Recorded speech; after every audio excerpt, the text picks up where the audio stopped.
Somebody please tell Love is Blind to start casting for Love is Blind Miami, because Minnesota, I don't know, it ain't it. Huh? Oh. Alright, maybe I take it back. Episode 6, I mean, there's some drama here. Okay, well, let's talk about week 1 of Love is Blind, season 8.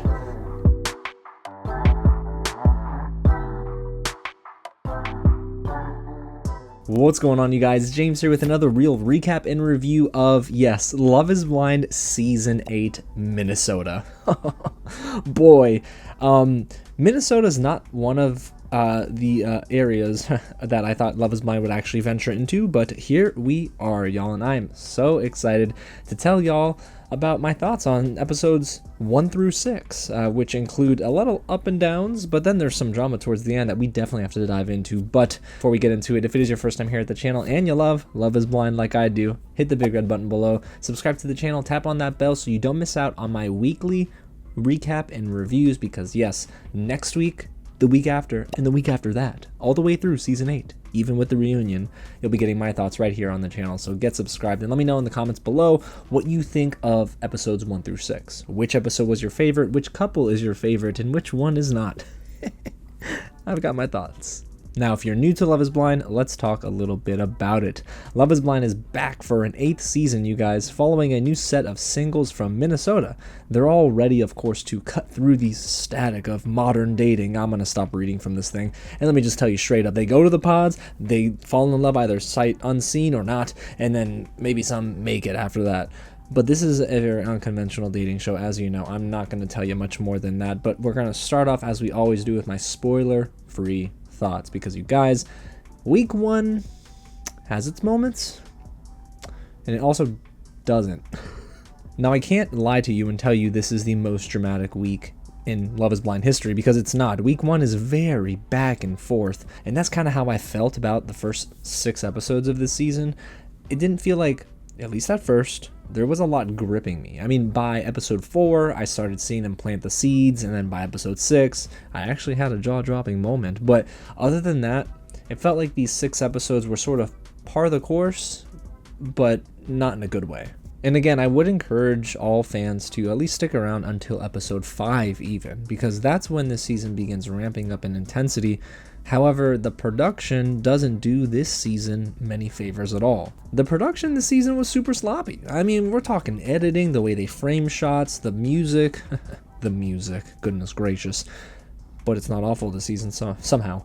But yes, okay, so I want to start with the editing. It felt very quick and choppy. It almost felt like you could tell when scenes were being cut out and when conversations were being edited around.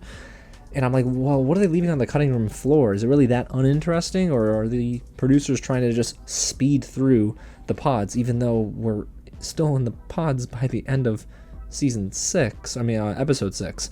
So I don't necessarily know why it didn't feel so seamless. We've had 8 seasons now to get it right, but still nothing. And speaking of having 8 seasons to get things right, there are plenty of moments where the camera is struggling to focus. Like in episode 2, there's this tight zoom in on Madison, one of our contestants this season that we will be talking about, and then it's completely out of focus. And I'm thinking, did you buy a camera that had bad autofocus? What is happening here? How are we still running into these problems? And that doesn't help the experience. It kind of knocked me out of the immersion of getting to know these contestants in the pods. Instead, I'm worrying more about why in the world I can't see up close. And it's not my fault. My optometrist says I am nearsighted, okay? So I can see up close. And then there's the music, of course, which wasn't terrible, shocker, I know, until the final episode of this week. Up to that point, up until episode 6, we had plenty of licensed music, including Billie Eilish's Birds of a Feather. And I'm thinking to myself, okay, you know, they're spending money, and then we get Jason Mraz. And I'm thinking, oh my gosh, wow, I am shocked. And then we get some really bad song choices in episode 6, and I'm thinking, here we go. We're back to the Love is Blind music catalog we're used to. And something else I noticed too is that I think the showrunners need to consider shortening the number of episodes where we spend it in the pods. I'm all for building up intense moments. But season 8 is a really good example of why maybe overstaying your welcome in the pods can hurt the season. I would not be surprised that the general consensus is after week 1 of Love is Blind season 8, boy, I'm bored. And honestly, they would be valid in that. I mean, fans are coming to this, of course, for some cute moments, but if they want drama, they want intensity. You don't get that until episode 6, really, if you're being serious. So I was really hoping that maybe they would focus in on, you know, the moments that were dramatic, but then exit the pods pretty quickly, because I'm telling you, you get to a certain point in week 1 where you're thinking, okay, most of these conversations are a little boring. I mean, there are boring talks featuring Dave, Molly, and even Mason. We'll get more into that in a little bit, but I really was hoping that maybe we would spend less time in the pods. But with all that being said, at least in the spoiler-free section, there's still a lot of tea to be discussed, surprisingly, so I think now is a good time to get into my spoiler recap. So spoiler warning for you guys that have not watched week 1 of Love is Blind season 8. Go ahead and hit the big red button below, subscribe to the channel so you can come back and like this video if you haven't already, and get my thoughts on literally every single moment in week 1. Like, we're going through it in the pods, the proposals, and the reveals. So let's get started with our moments in the pods. And of course, season 8 opens up with none other than the Lacheys. And then they dip. I'm serious. We never got the Lacheys again this week. I mean, correct me if I'm wrong, you guys, but don't we usually get both the Lacheys popping into the men's and women's quarters? I thought that they come in and they check on everyone. How are we doing? Any relationships and connections? Just to kind of stir the pot a little. But instead, we get them in the beginning. It's a very abrupt cut to them in the beginning, and they speed through it. And no more Lacheys. Was it a scheduling conflict? I mean, are they doing anything other than Netflix reality TV shows? So yes, the Lacheys are an afterthought this season, so maybe it is time to get Sharonda from Pay or Wait to not only host the reunion, guys, but the entire series. Who's starting the petition? I'm gonna sign it. Alrighty, so some quick thoughts here, of course, spoiler-filled thoughts on the initial introductions to the season's contestants, because, you know, we're feeling out the pods, right? We're getting to know the men and the women of season 8.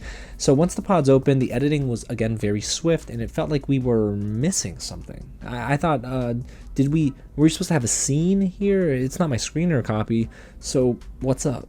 They were zooming through the initial dates, but of course, there were some contestants that I thought were pretty cool, like Brittany, and it's Brittany, not Brittany. Get it right. I even wrote it in brackets to make sure I didn't mispronounce it. But then we have Monica, when she was talking about where some of her family's from, I was like, this is so sweet. And then she said, instead of Chile, she said chili, like the chili that you eat. I get it. It's Minnesota. I get it. And then I noticed that Dave seems to be the very overly confident male this season, and his jokes to the women he initially dates are, well, pretty rough, and some of the women, like Lauren, were taken aback. I mean, he was saying things like, oof, you sound old, or you must be old, or whatever, something about the age, or something like that. And I'm thinking, like, this is, oh boy, not a good first impression. Seriously, I mean, that can't be a good first impression. But we'll get into it. And then lastly here, Meg was talking to a contestant and saying that she only she listened to a Joe Rogan podcast once. I think she was talking to Mason. And immediately I was like, red flag. But then she continued and she said she believes that natural disasters, I'm looking at my notes because I can't believe it. She believes that natural disasters are controlled by superior beings. End quote. I'm just at a loss. Okay, so now it's time to get into some of the connections that are forming during week 1, and we're going to begin with Joey and Monica. Now, both of them have very similar personalities. They're golden retrievers. Genuinely, like, they are so happy, they're joyful, they're laughing, they're having a good time. Joey is yoked, this guy, and Monica's super tall, but I thought that they were very good together, and, well, they are very compatible in the pods, and they've got similar interests, and they always love laughing with one another. They don't get deep about much, if anything, so it felt like, okay, they're just kind of scratching the surface, but they move things along pretty darn quickly. And they might be the most genuine couple this season, and I promise we'll revisit them in the proposals and reveals section. But side notes really quickly. Brad doesn't get much screen time this season, but Brad does he looks like Topher Grace in episode 4. Like, I was thinking, oh wow, is it that 70s show but for Love is Blind? You could just cast that dude and say he's Topher Grace and I'd believe you. And then also in episode 4, we do see Monica going into a pod after a very important moment has already happened between her and another contestant. And I'm thinking, again, the editing. Why is it so inconsistent? Please, somebody, help me. Alrighty, well, back to our couples that are forming in week 1. So now let's talk about Ben and Sara. Very, very interesting. So their first couple of dates seem pretty par of the course for what you expect in Love is Blind, but then they begin having a talk about church and their faith. Now, when Sarah's talking about religion, of course, I do agree that religion isn't something that I would say, I fall into. My relationship with Jesus is much more important than religion, because religion, for all intents and purposes, tends to have a lot of cultural things tied to it, and it doesn't always, they don't always turn to Jesus, if you know what I mean. I'm thinking about certain types of religions, but they had a very interesting conversation surrounding their faith, and individually, it was something. One thing that sort of set off an alarm for me was that Ben said he's making his faith his own, which is, well, okay. So, I don't know. Not something I agree with, of course, but I do feel like because Sara is very much like anti-religion, and I think he's trying to sort of just like conform a bit, and he's saying that like I'm making my faith my own. Yeah, but like, Jesus is pretty important, just saying. And Sara is one contestant who was pressing Ben on some pretty big social issues. One of them was when Sara asked Ben about his thoughts on the LGBTQ community. And then Ben reiterated that I'm making my faith my own, so of course I'd feel comfortable with I think it's Sara's sister, if I'm not mistaken, correct me if I'm wrong. So after some more dates, Ben eventually tells Sara, hey, I'm falling in love with you. And I don't know if it was because of who she is or because of the fact that she said she played the OG Halo and she was playing a lot of Xbox growing up. Ben was like over the moon when she revealed that. For the record, Halo Combat Evolved is really dope. But shortly after that, Ben then reveals in a later date that he actually didn't vote in the last US election cycle. Boo. Boo this man. Why? I don't understand why people don't vote. Baffling to me. Well, Ben follows it up with something that, of course, you would think, okay, this is doing this man in. Forget it, Sara's walking. Ben says, I'm also ignorant towards politics and social issues as a whole.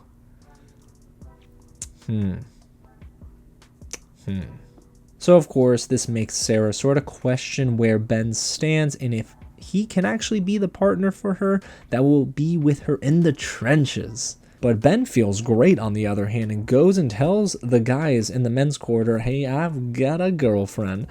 And Sara doesn't feel the same, at least not at this point. Instead, Sara says, hey, I'm unsure about Ben. A whole mess, my goodness. But eventually, Sara does tell Ben, hey, this is it for me, you and I. Ben agrees, but Sara still has some reservations. So will they get engaged? Well, we'll talk about that soon. Now to the Devin segment of Love is Blind week 1. So we're going to start with Devin and Brittany. Now, Devin, well, he was between Brittany and Virginia at the beginning of this week's episodes, and it was pretty obvious. So I figured, okay, the show's going to definitely try to like pair up their moments together, but we're going to stick with Brittany and Devin here. I did like that they were talking about gospel music, to be honest. That was one note I have here, because at the time of me even writing the script for today's recap and review, I was listening to the Chicago Mass Choir. If you know, you know. Now, early on during their pod dates, Devin felt more confident about Brittany versus Virginia, especially when he reveals that Brittany is more his type, because Devin is a hooper, and so was Brittany. So Devin reveals to Brittany, like, okay, I'm so glad we're sharing some things and we have things in common, but I want to reveal a little bit about my past that might be tough to hear. And we'll be honest, as a viewer, that was tough to hear. Devin reveals that he struggled with opioid addiction and doubted his reasons to live. And while I was watching this moment, I was really just locked in, and it was right before dinner, so I definitely am praying for Devin, because I can't imagine how that season of his life was, but I'm so thankful that Jesus was at the center of it all and God really helped him in that moment. So yeah, definitely going to continue to pray for Devin. But Brittany says, I got a story too. And this one, well, might be the last story they shared together. Brittany reveals that in the past, she struggled with her sexuality and was dating another woman at one point. But then shortly after that, she reveals, oh, okay, maybe it was more than one. It was actually a few experiences with women. And the producers were petty as heck here because, guys, they cut the camera quick to Devin's face, and Devin went from like, I'm listening to, oh, So we knew what was going on in Devin's head.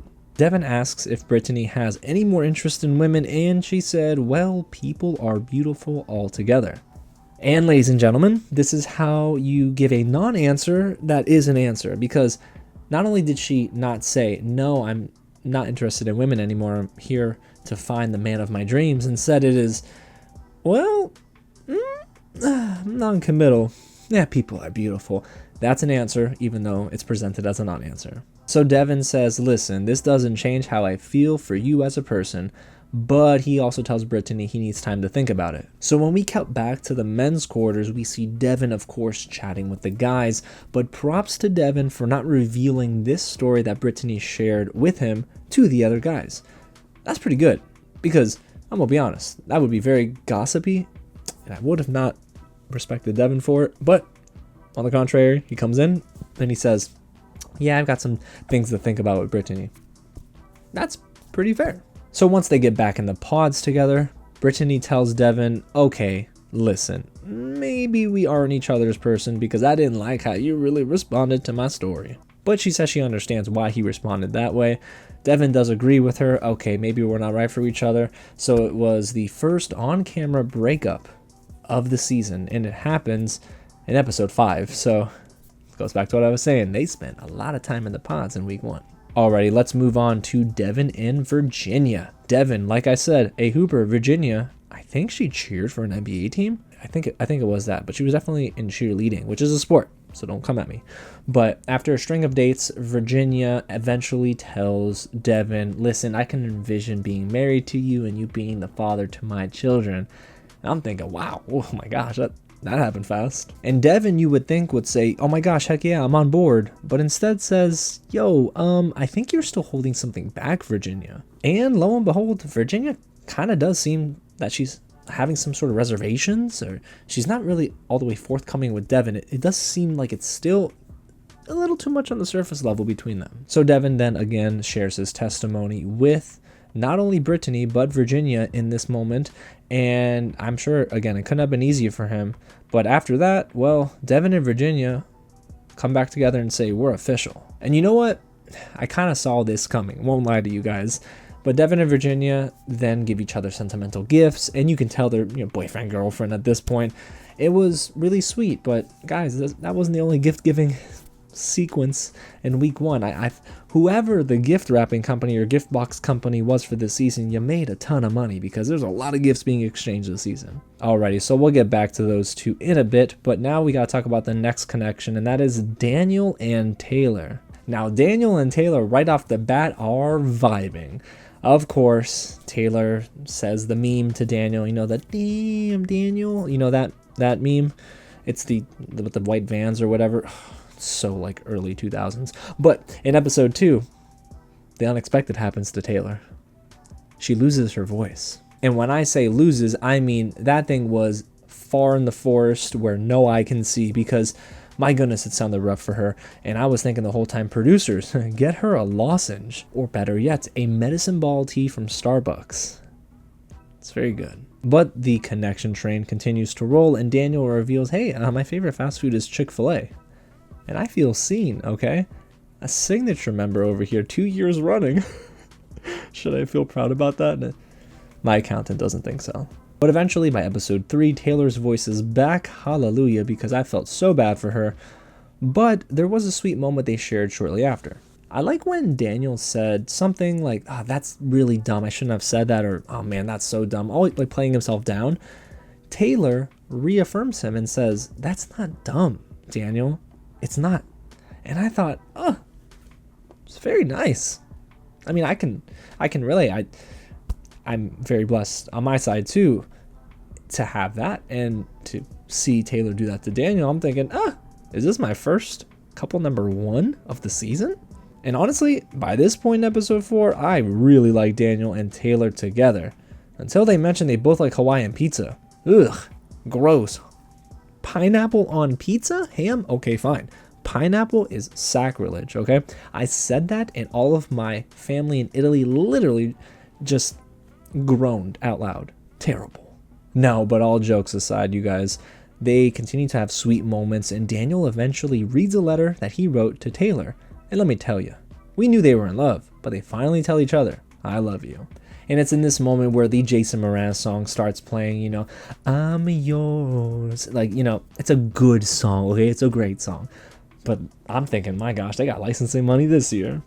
Okay, so now one of the moments that you've been waiting for in terms of week 1, and that's the very first love triangle. Now, we do get these love triangles in the pods, y'all. Usually we get 1. This season, we've had 2. And they're both messy. So let's begin with the Alex, Mason, and Madison love triangle. Now, for the majority of this triangle, Madison was, of course, torn between Alex and Mason. And I thought, you know, yeah, she's not going to have the easiest choice to make because they're both pretty great. And, well, I mean, not so much.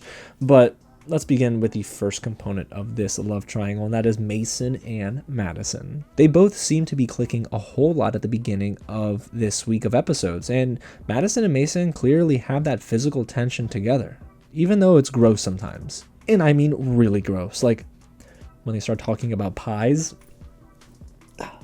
Listen, I'm not shaming no one here, okay? But, man, you know, when they could have cut that out. Ugh. But then I wouldn't be talking about it, so okay, fine, whatever, material. They even have a silent disco party, and then they have another date after that, and I thought, boy, they're gonna really be getting along. Instead, their conversations begin to dry up, at least to me. And during the silent dance party, I started to think, okay, like Mason's just in it for the physical, but after that I thought, all right, well, we've pushed all that aside, let's get down to business to defeat the Huns. No, but their conversations were just boring. Madison eventually asks Mason, hey, are all of your other dates pretty terrible? And he said yes, but maybe he was joking. Although part of me thinks that maybe he also meant it. I don't know. But I thought, okay, maybe he wants to settle down with Madison. Well, Mason tells Madison, hey, no one else makes me feel the way you do. So I'm starting to think, oh, I don't think he said it jokingly. But to our surprise, Madison tells Mason, okay, great, glad you feel this way, but, and she said this in many more words than one, that she's going with Alex because he's affirming her, which Mason isn't doing. But they don't really break it off, so once Madison gets back to the women's quarters, she's just like, hey, y'all, well, I'm not really shutting the door on Mason, but, like, I'm beginning to close it, and then, oh, I got busy, and the door's just, like, staying ajar. Madison, make up your mind. So in one of the biggest Hail Marys that I've seen in this season so far, Mason surprises Madison and says, hey, listen, I'm committing to you. And she made a face immediately. And I thought, that's not the face of like, I'm so glad. That's the face of, oh, dang it, I should probably just tell this man I'm leaving. So let's fast forward to their last date together in the pods. They had breakfast in front of them. What a pleasant surprise. And that's not the only surprise, because let me tell you, that breakfast is running cold. Because Madison eventually breaks it off with Mason before they eat. And I'm thinking, my gosh, the French toast, the pancakes, the waffles, the eggs. Can we just start eating? Just pray and start eating and then have this conversation. But instead, no. They decide to eat before even taking, or to talk before even taking a bite. And then Mason says, oh, okay, all right, if we're being completely honest with each other here, I'm going to be honest with you too. When I told you I'm committing to you, I said it, but I don't know, it didn't feel right. You dummy. You dummy. So that immediately frustrates Madison. She's completely done, and then eventually tells Mason, well, maybe we can be friends. No, you can't. And I think she even realized that too. She's like, oh, yeah, that didn't sound good, did it, Mason? So they leave the pods and they're broken up. Madison did give me a red flag here, though, because she goes back to the women's quarters afterwards and says, breakups taste good. And that's very toxic.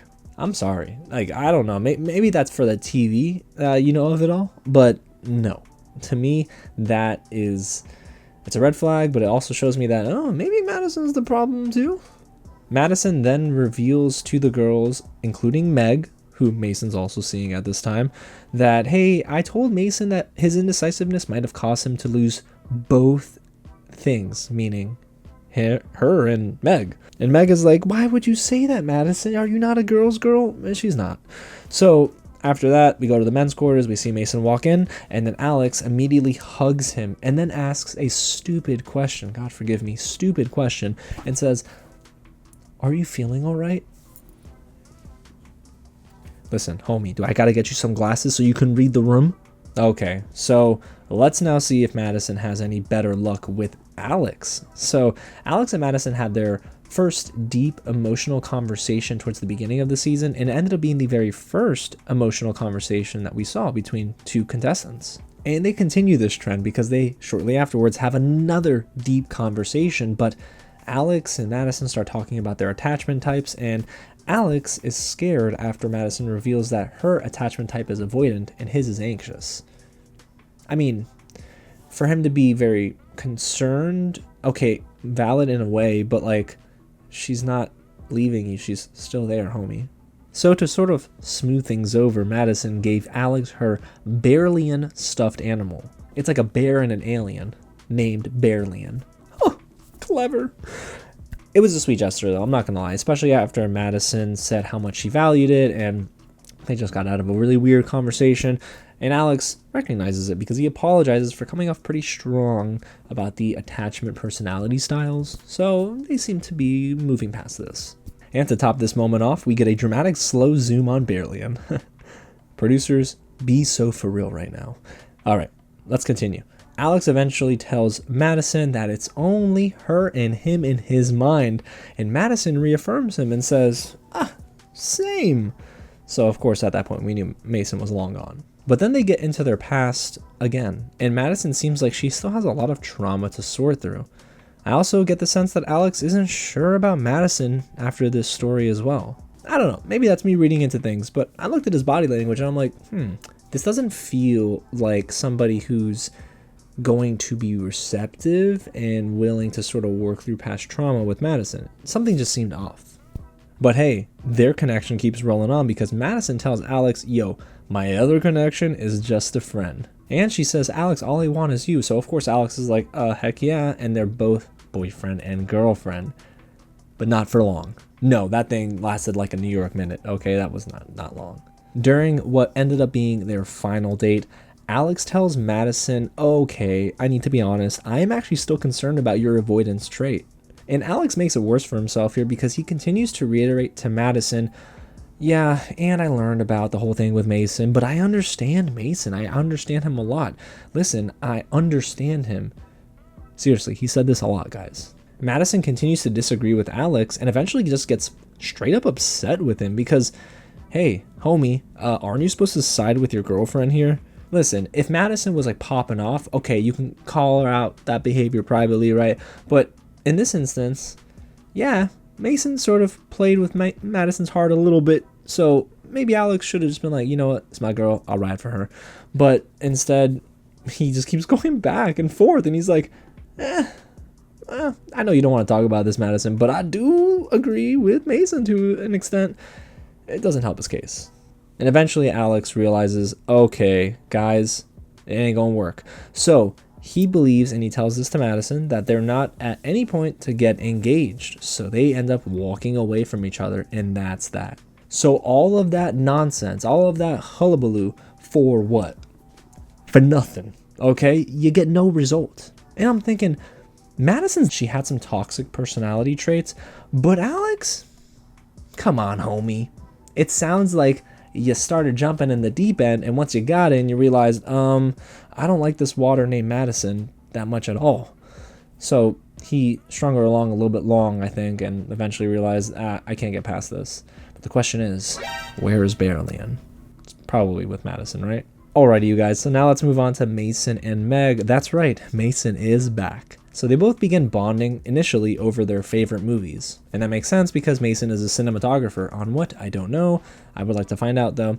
And it was really during episode 3 where I realized that Meg, I just don't think Mason's gonna choose you.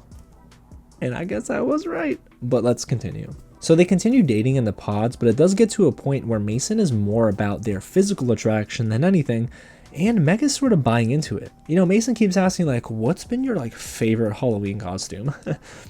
No, not the fun ones. I want to know about the other Halloween costumes. And he just continues.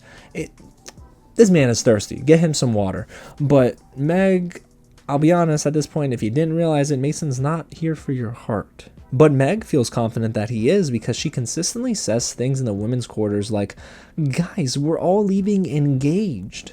And I mean, she repeats this multiple times.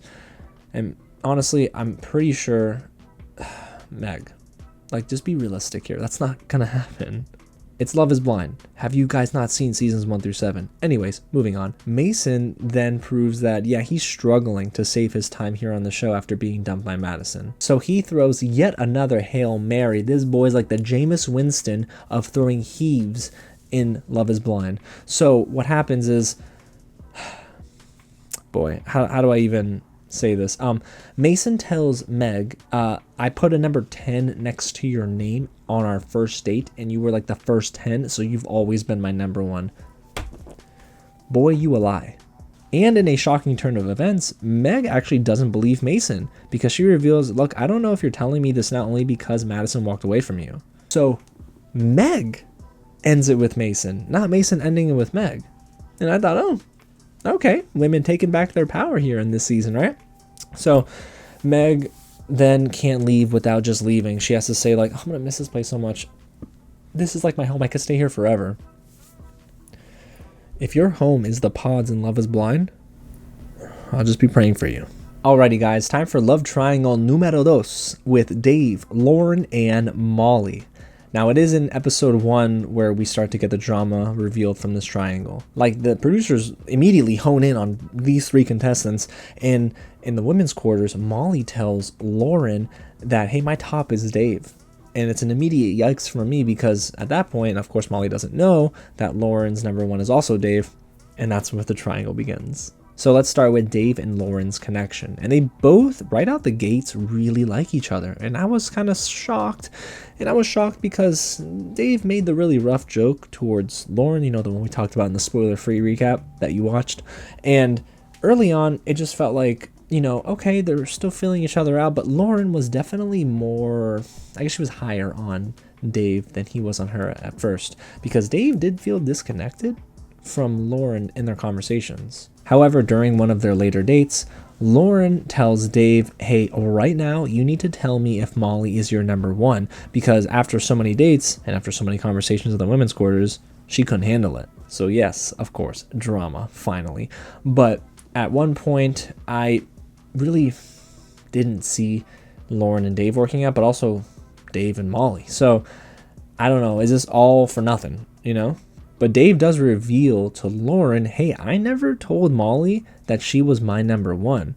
So again, I say drama because something happened off camera and we better get this follow-up at the reunion. Lauren then asks Dave, hey, did you make any promises to Molly too? Because Molly was telling me that you did, so on and so forth. And he says no. So again, I ask, what did they not show on camera? Oh, they're saving something for the reunion. I can just smell it from a mile away. And my last note here is that soon enough, after all that, you know, Dave and Lauren are all in on one another. Of course, that means Dave and Molly, well, you can only imagine what happens, but we got to talk about their connection next. So Dave and Molly at first are also feeling each other out in the pods, and it seems like they're vibing, right? You know, I got to say, though, their conversations together at the beginning were just really boring. Especially when Dave was telling his school story. I don't know, it just didn't work for me. But it did seem that Dave and Molly had similar past stories of mistakes they made, well, not for the best reasons. So they both have the same mistake of participating in someone cheating on their significant other with them. If that ain't a red flag, I don't know what is. Then during episode 3, Molly and Dave seem to be clicking incredibly well. And that's why Molly in the women's quarters tells the girls that Dave said, yo, I'm his number one. And again, that didn't happen on camera. So I'm thinking by this point, Netflix, give us the receipts. So I know something happened.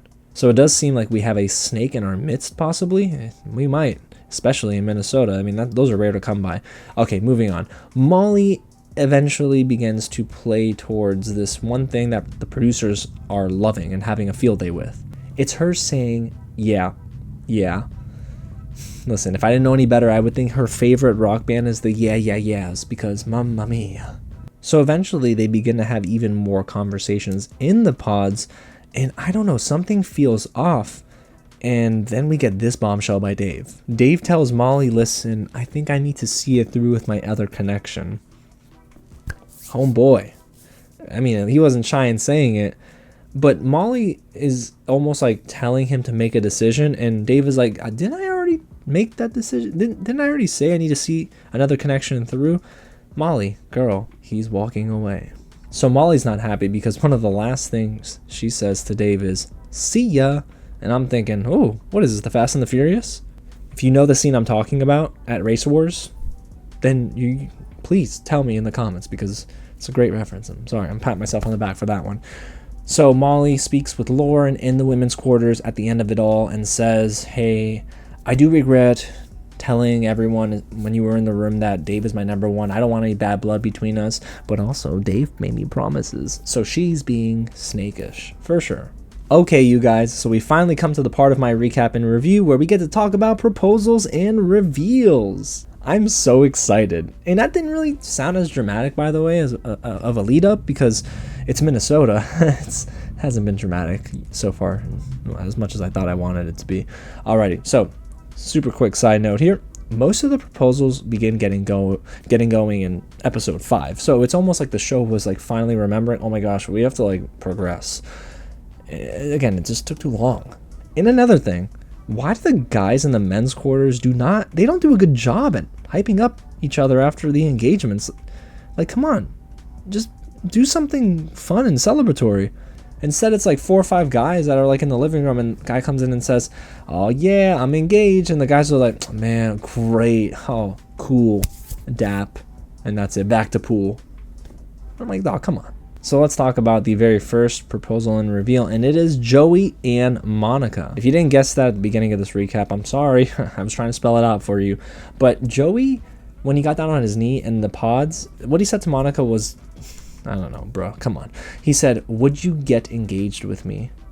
I think the question is, will you marry me? Come on, Joey. And during the reveal, it was weird at first because the song they were using was giving Dune Hans Zimmer vibes with the vocals. But it was a really genuine and wholesome reveal because they were laughing a whole lot. They like ran to each other and it was cute, you know what I mean? They kept laughing, like a lot. And then their kiss, I mean, it wasn't very romantic. They kissed. They were just like hugging and laughing some more. Man, the Joker would have had a field day with this one. But yeah, so Joey says, listen, hey, that was the best first kiss I've ever had in my life. So they seem okay together, right? What do you think, guys? And the next proposal is Ben and Sara. And during the reveal, Ben must have stretched because that man sprinted to Sara. Like, I don't know, they got to do some sort of Love is Blind field day games, because that man ran from his reveal center all the way to Sara in like, I don't know, 2 seconds flat. That dude was zooming, okay? But it was adorable. And I think Ben also has some like golden retriever energy as well. So it seems like there's a lot of golden retrievers on this show. And then, man, they were kissing. Like, ooh, like kissing. Especially when Ben couldn't let Sara go and he was all the way on her side. I'm thinking, man, this guy, producers get him away, because they got to be separated until they meet up again in Mexico. I think they're going to Mexico this season. So, yeah. And then we have, drum roll please, Dave and Lauren. I was being facetious. There's no drum roll for that. We knew that was going to happen. But listen, no notes for them, because I'm going to be honest, their reveal was like, very underwhelming. I don't know. Listen, if it worked for them, I'm happy for them. But as a viewer, I'm thinking, what am I supposed to say to this? And then there's Devin and Virginia, the next engaged couple. And during the reveal, you can tell Devin was over the moon, continued to comment on her looks, and then Virginia was like, oh, you got some cute eyes. But to me, it does seem like maybe Virginia was just exhausted by the whole process or overwhelmed. She was very like, sort of like, all right, I'm taking it a notch down. And I think Devin wanted to like take it a notch up, and they'll work on that. They just got engaged after not seeing each other, so yeah. And then there's the last engaged couple, so that's Daniel and Taylor. But I just don't know why it felt the reveal sort of overstayed its welcome. It should have been edited shorter, and then there was something that was off in Taylor's body language, and I'm thinking, what's going on here? This is weird, you guys. I don't know. And it got weirder. So to my complete and utter surprise, we get a 24 hours later moment. And then I thought, oh boy, women's hotel? Oh no, one-on-one testimonial interview with Taylor? What's happening? This was the most jaw-dropping moment of the week. And Taylor says in her testimonial interview that she's positive Daniel followed her on Instagram prior to filming. Now remember, Daniel in the pods told Taylor that he would have remembered if he followed her on Instagram because he has this weird sense of memory for Instagram handles. Boy. Oh. So for their conversation together, they clear out the hotel's breakfast lobby, and let me tell you, nobody getting a continental breakfast today. You better put those eggs back because right now I'm here for the tea. And guys, Taylor tells Daniel, I know you followed and then unfollowed me. Daniel denies it, but his denial wasn't very convincing. And then he's trying to come up with some, oh no, my profile picture's a little bit different from what you're recounting. I mean, it is a Christmas themed one. I was in front of a fireplace, not a tree, but I don't really remember having a drink in my hand, although it is a Christmas profile. No, I couldn't have followed you, right? Yeah, that man is lying. He seems so guilty, and eventually, you know what happens. A cliffhanger ending. And every Love is Blind fan wept, because I wanted to see what happened next. And I will eventually, shout out Netflix, but man, gosh, this was what I was looking for season 8. And I thought, man, Minnesota, for as cold as y'all are, bringing a little bit of heat? Okay, I see y'all. But that leaves us with 5 engaged couples out of all of the pod mates that we had. Madison goes home empty-handed.